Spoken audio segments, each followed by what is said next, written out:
सत्य वचन, अमर वचन, जीवित वचन, दिव्य वचन, सत्य वचन, अमर वचन, जीवित वचन। साई दा बामा बनी दा बामा बगरे रे सनी रे सनी रे सनी रे सनी रे सा। दिव्य वचन, सत्य वचन, अमर वचन, जीवित वचन, दिव्य वचन,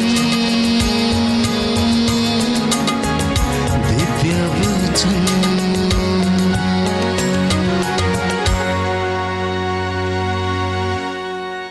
प्रभु क्रिस्त में प्रिय भाई और बहनों, सबको जी यीशु। हमारे प्रभु यीशु क्रिस्त की कृपा, ईश्वर का प्रेम तथा पवित्र आत्मा का साहचर्य आप सबों के साथ हमेशा रहे और पावन आत्मा आप सबों का संचालन करे, देख रेख करे, एक अगुआ के रूप में आपके साथ हमेशा रहे। प्रिय भाई और बहनों, प्रभु यीशु को अपने जीवन में धारण करना है तो हम अपने हृदय में प्रेम, दया, क्षमा, विश्वास, भरोसा, इस प्रकार की अनेक बातों को अपने हृदय में संजोए रखना है। विशेष रूप से प्रेम और क्षमा, ये दोनों हर एक व्यक्ति के हृदय में अंकित होना चाहिए। ये जरूरी है प्रभु के साथ होने के लिए। अभी हम विशेष रूप से हम क्षमा पर, दया पर मनन चिंतन करें, क्योंकि प्रभु यीशु क्रिस्त इसे एक आदेश के तौर पर हम सबों को देते हैं। संत मत्ती को सुसमाचार अध्याय 6 वाक्य 14 और 15 में प्रभु यीशु क्रिस्त जब अपने शिष्यों को प्रार्थना करने की सिखाते हैं, उसके तुरंत बाद प्रभु एक प्रकार के आदेश देते हैं। प्रभु कहते हैं कि यदि तुम दूसरों के अपराध क्षमा करोगे तो तुम्हारे स्वर्गीय पिता भी तुम्हें क्षमा करेगा, परंतु यदि तुम दूसरों को क्षमा नहीं करोगे तो तुम्हारा पिता भी तुम्हारे अपराध क्षमा नहीं करेगा। क्योंकि जो व्यक्ति दूसरे व्यक्ति को क्षमा करता है उसको क्षमा मिलेगी। इसलिए प्रभु यीशु क्रिस्त एक जगह पर कहते हैं, संत मत्ती सुसमाचार अध्याय 7 वाक्य 12 में वो प्रभु इस प्रकार कहते हैं, दूसरों से अपने प्रति जैसा व्यवहार चाहते हो तुम भी उनके प्रति वैसा ही किया करो। दूसरों से अपने प्रति जैसा व्यवहार चाहते हो तुम भी उनके प्रति वैसा ही व्यवहार करो। यही संहिता और नबियों की शिक्षा है। यानी प्रभु आज हम सबों को समझाने की कोशिश करते हैं, हम सबों के हृदय में बैठाने की कोशिश करते हैं कि अगर हम सचमुच में एक दूसरे को अपने हृदय में रखना चाहते हैं, परम पावन पिता परमेश्वर को अपने हृदय में रखना चाहते हैं, तो हमें भी परम पावन प्रभु यीशु क्रिस्त के हृदय को, प्रभु यीशु क्रिस्त के मनोभाव को हमें अपनाना है। क्योंकि प्रभु कभी भी किसी की पापों को अपने हृदय में नहीं रखा, उनको क्षमा किया है। इसीलिए प्रभु आज हम सबों से कहते हैं इन वचन के द्वारा, यदि तुम दूसरों के अपराध क्षमा करोगे तो तुम्हारा स्वर्गीय पिता भी तुम्हें क्षमा करेगा, अगर नहीं तो क्षमा नहीं मिलेगी। क्योंकि हम हे हमारे पिता प्रार्थना में भी हम इसी प्रकार क्षमा करते हैं, हमारे अपराध क्षमा कर जैसे हमने भी अपने अपराधियों को क्षमा किया है। अगर मैंने किसी को क्षमा किया है तो मुझे क्षमा करो। हमें अपने आप से पूछना है। और प्रभु यीशु क्रिस्त ना केवल शिक्षा देते हैं बल्कि उसे अपने जीवन में भी लागू करते हैं। प्रभु अपने शिष्यों को क्षमा करने की शिक्षा दी है, हम सबों को भी शिक्षा दी है, और उसके साथ साथ प्रभु इस शिक्षा को अपने जीवन में भी उतारते हैं। सूली मरण में जब वो टंगे हुए थे, लोग तरह तरह के बातों के द्वारा प्रभु की निंदा करते थे, हंसी उड़ाते थे, मजाक बनाते थे, फिर भी प्रभु उस सूली में टंगे हुए माफ करते। इसे हम देखते हैं लूका सुसमाचार अध्याय 23 वाक्य 34 में लिखा है, पिता इन्हें क्षमा कर, क्योंकि ये नहीं जानते कि ये क्या कर रहे हैं।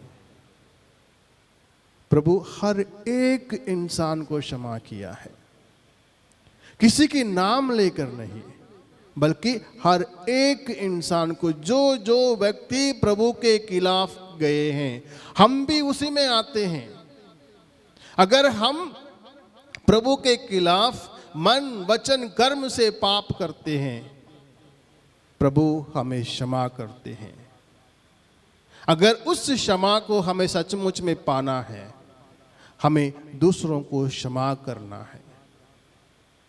यही शिक्षा प्रभु हम सबों को देते हैं। प्रभु का कहना एक दूसरे को प्यार करो, यानी एक दूसरे को क्षमा करो, एक दूसरे को पूर्ण रूप से, पूर्ण हृदय से, पूर्ण मन से अपनाओ। किसी की गलती को अपने दिमाग में मत बिठाओ और अपने पास, अपने हृदय में उसके लिए सही जगह दो। ये शिक्षा प्रभु हम सबों को देते हैं और साथ साथ प्रभु ने भी उसे निभाया है। उस सूली में टंगे हुए ये कहते हुए, हे पिता इन्हें क्षमा कर, क्योंकि ये नहीं जानते ये क्या कर रहे हैं। और उसके साथ साथ प्रभु कृष्ण में प्रिय भाई और बहनों, संत पौलुस एफेसियों को लिखते हुए भी हम सबों को समझाते हैं कि परम पावन प्रभु यीशु क्रिस्त के उस स्वर्ग को, परम पिता परमेश्वर के उस स्वर्ग को, पवित्र आत्मा के निवास स्थान उस स्वर्ग को पाने का एकमात्र रास्ता है एक दूसरे को क्षमा करना। ये एक मुक्ति का मार्ग है। इसे हम देखते हैं एफेसियों के नाम संत पौलुस के पत्र अध्याय 4 वाक्य 29 से आगे हम देखते हैं, आपके मुख से कोई अश्लील बात नहीं, बल्कि ऐसी शब्द निकले जो अवसर के अनुरूप दूसरों के निर्माण तथा कल्याण में सहायक हो। और दूसरा, पवित्र आत्मा ने मुक्ति के दिन के लिए आप लोगों पर अपनी मोहर लगा दी है, आप उसे दुख नहीं दें। और तीसरा, आप लोग सब प्रकार की कटुता, उत्तेजना, क्रोध, लड़ाई झगड़ा, परिनिंदा और हर तरह की बुराई से अपने बीच दूर करें। अपने बीच में से हर प्रकार की बुराई को हमें दूर करना है, यानी हर एक इंसान को अपने समान देखना है। हर एक इंसान के अंदर उस परम पावन पिता ईश्वर को, प्रभु यीशु क्रिस्त को, पावन आत्मा को देखना है, कोशिश करना है। जब तक हम उनको देखेंगे नहीं, हम एक दूसरे को आदर सम्मान नहीं कर पाएंगे, एक दूसरे को पूर्ण रूप से स्वीकार नहीं कर पाएंगे, एक दूसरे को पूर्ण रूप से हम क्षमा नहीं कर पाएंगे। क्योंकि जब हम क्षमा करते हैं, हम अपने अंदर से हर प्रकार की नकारात्मक विचारों को, नकारात्मक चीज़ों को, नकारात्मक आदतों को अपने अंदर से हम दूर करते हैं। जब हम एक दूसरे को क्षमा करते हैं, हम आध्यात्मिक रूप से हम चंगाई प्राप्त करते हैं। ना केवल आध्यात्मिक रूप से, हम शारीरिक रूप से भी हम चंगाई प्राप्त करते हैं। हर प्रकार के प्रलोभन से हम अपने आप को दूर रखते हुए हम अपने आप को पावन जगह पर हम अपने आप को देख पाते हैं। इसलिए प्रभु कृष्ण में प्रिय भाई और बहनों, हम विचार करें कि हम प्रभु के पद चिन्हों पर किस हद तक हम चले हैं, हम किस हद तक प्रभु के साथ हम चल रहे हैं, उनके संग हम हो रहे हैं। हम अपने आप को देखें,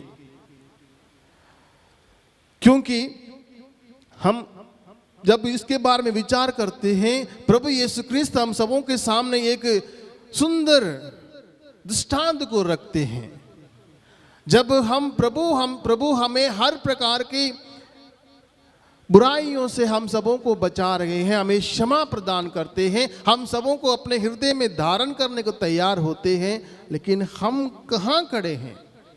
इस पर विचार करने के लिए प्रभु एक सुंदर सा दृष्टांत देते हैं, जिसे हम पाते हैं संत मत्ती सुसमाचार अध्याय 18 वाक्य 21 से लेकर 25 तक, उस निर्दय सेवक दृष्टांत के द्वारा, जहां पर मालिक अपने कर्जदारों के बारे में जब मूल्यांकन करते हैं, किन किन लोगों ने कितना कितना उधार लिया है।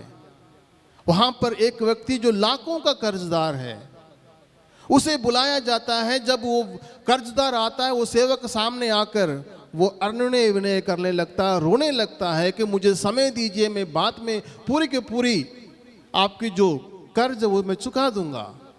लेकिन मालिक ना केवल उसको समय देता है, बल्कि उनके हर एक कर्ज को माफ करता है।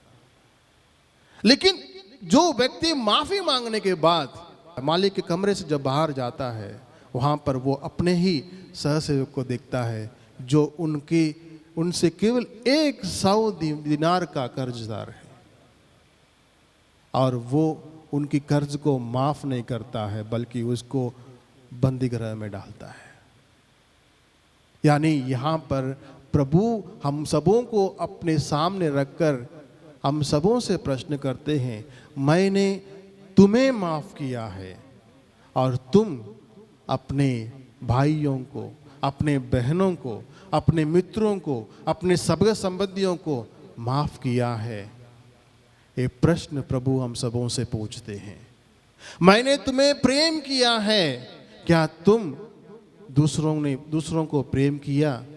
मैंने तुम्हें क्षमा किया, क्या तुमने दूसरों को क्षमा किया? मैंने तुम्हारे तरफ मैंने अपनी दया दिखाई, क्या तुमने दूसरों पर दया किया? ये प्रश्न प्रभु आज हम हर एक व्यक्ति से पूछते हैं। विचार करने के लिए हम सबों को आज निमंत्रण देते हैं। जो प्रभु हम पर दया बरसाया, जो प्रभु हम पर करुणा बरसाया, क्या हम दूसरों के साथ अपनी दया दिखाते हैं, क्षमा दिखाते हैं? हमें अपने आप से प्रश्न करना है। संत याकूब अपने पत्र में लिखते हैं कि ये क्षमा करना चंगाई प्राप्त करना है। जब हम दूसरों पर दया दिखाते हैं, जब हम दूसरों को क्षमा करते हैं, हम आंतरिक चंगाई प्राप्त करते हैं। इसे संत याकूब अपने पत्र में अध्याय 5 वाक्य 16 में कहते हैं, इसलिए आप लोग एक दूसरे के सामने अपने अपने पाप स्वीकार करें और एक दूसरे के लिए प्रार्थना करें, जिससे आप स्वस्थ हो जाए। आज हम अपने आप से पूछना है, क्या मैं सचमुच में स्वस्थ होना चाहता हूं? हम हर एक व्यक्ति अलग अलग प्रकार की बीमारियों से पीड़ित हैं। विशेष रूप से बहुत लोगों को सिर दर्द, पेट दर्द, अलग अलग प्रकार की बीमारियों से पीड़ित हैं। कारण क्या है? हम दूसरों के गुनाहों को अपने सिर पर रखकर हम लोग घूमते हैं। एक दूसरे को क्षमा करने के लिए हम तैयार नहीं होते हैं। इसलिए आज याकूब हम सबों को बुलाते हैं, संत याकूब हम सबों को बुलाते हैं, एक दूसरे को क्षमा करें और स्वस्थ हो जाए।